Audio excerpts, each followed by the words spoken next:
A Day at the Police Station by Rичарда Скарри. It is Friday evening.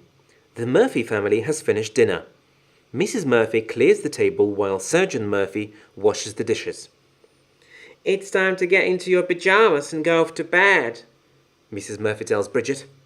Run along up to your room and I'll read you a story, calls Sergeant Murphy. While Bridget climbs the stairs, she can hear her parents talking in the kitchen.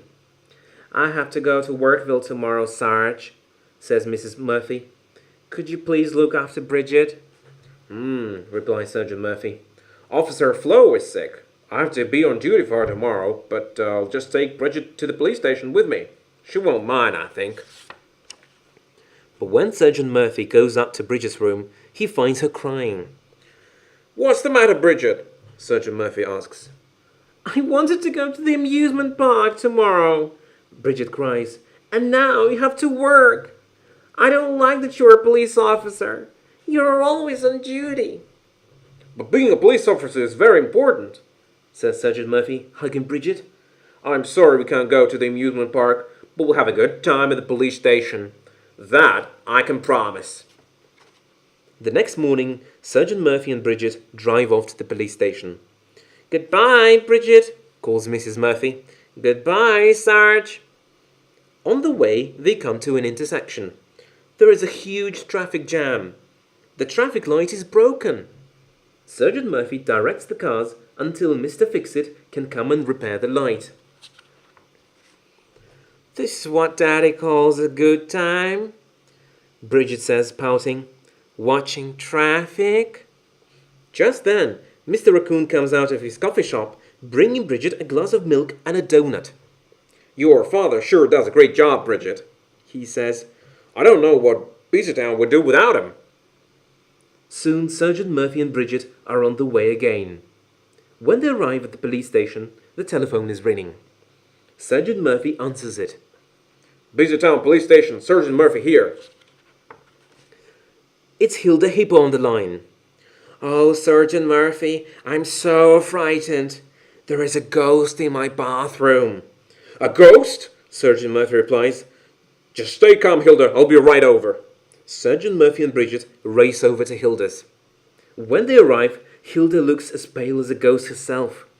Sergeant Murphy, I haven't slept a wink, Hilda says nervously. The ghost has been flushing the toilet all night. Suddenly, from upstairs comes Flush. Says Sergeant Murphy. You two wait here while I see about this ghost. He peeks inside, but the bathroom is empty. Flush goes the toilet again. Sergeant Murphy climbs onto the toilet seat and checks inside the tank. There, he says.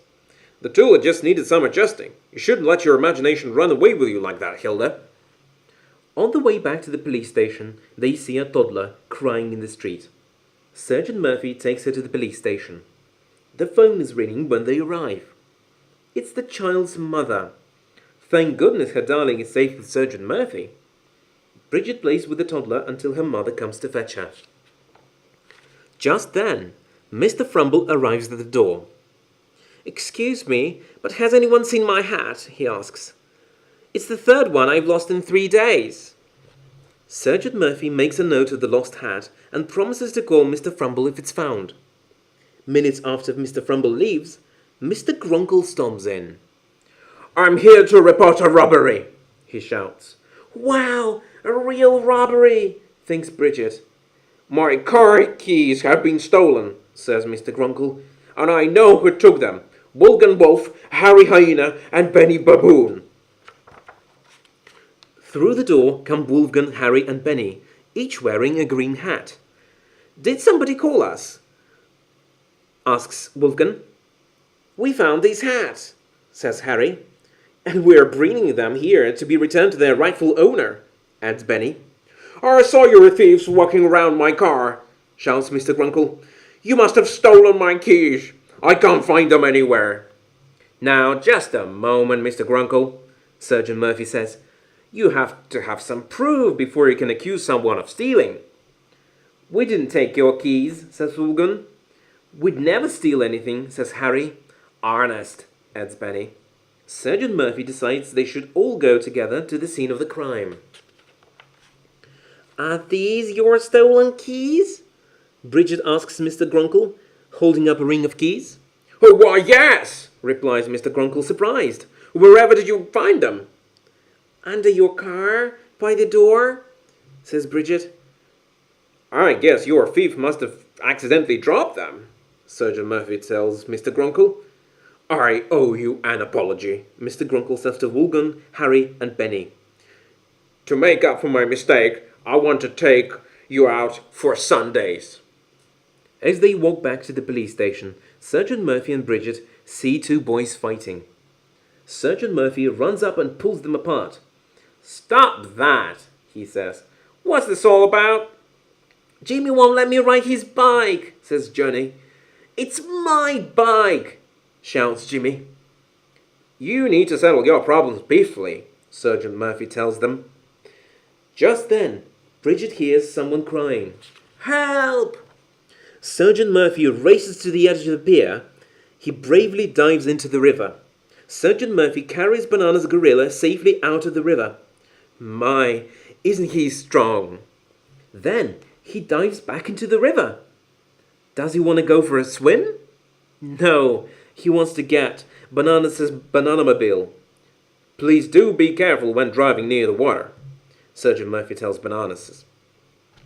Back at the police station, Sergeant Murphy puts on a dry uniform. We have to hurry or we'll be late for school, he says. Bridget is confused. School? On Saturday? She wonders. Sergeant Murphy and Bridget arrive at the school playground. Some children have come with their bikes for a traffic safety class. Here are some of the things Sergeant Murphy teaches them. Ride single file. Give hand signals when turning. Wear a helmet.